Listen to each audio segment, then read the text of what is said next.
So you mentioned you lived overseas. You had multiple languages. Tell us a little bit more about that background. Is that from growing up? Were you back and forth from like the States and in other areas?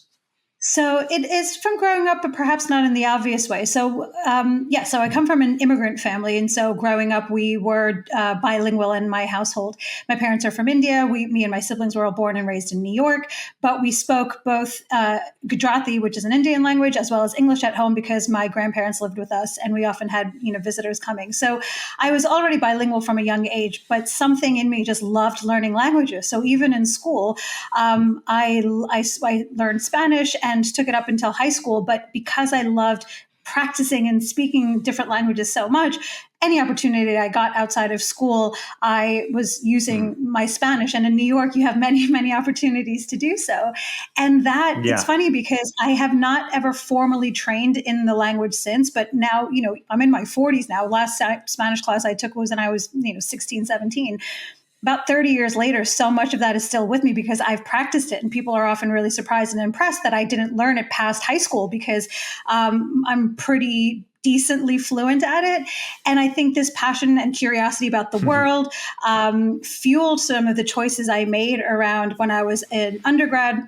I did the State Department internship, and so I was working at the U.S. Embassy in Muscat, Oman for a summer. I spent a summer in Costa Rica working at an organic farm and just was trying to look for opportunities to live overseas, to live a different type of life, to learn about different countries, different cultures.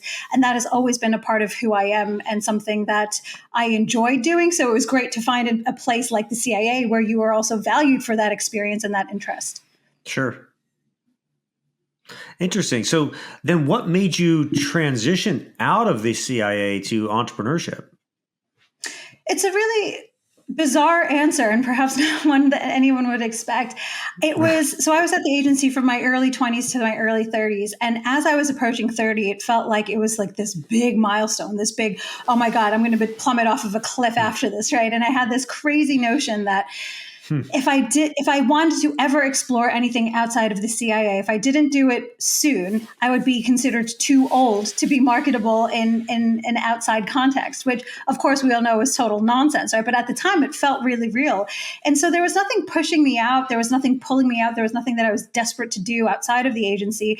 It was more just hey, if you're ever going to leave, now's the best time to do it and just see what else is out there. And if you don't like what you see out there, you can always come back. But if you do enjoy it, then at least, you've given yourself the best chance.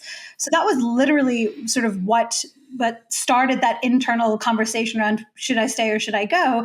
And then the only thing that I did know that I wanted to do was to live in London and find a way to do that. So that's where all of my efforts focused when I was deciding, okay, well, when I leave, what am I going to do?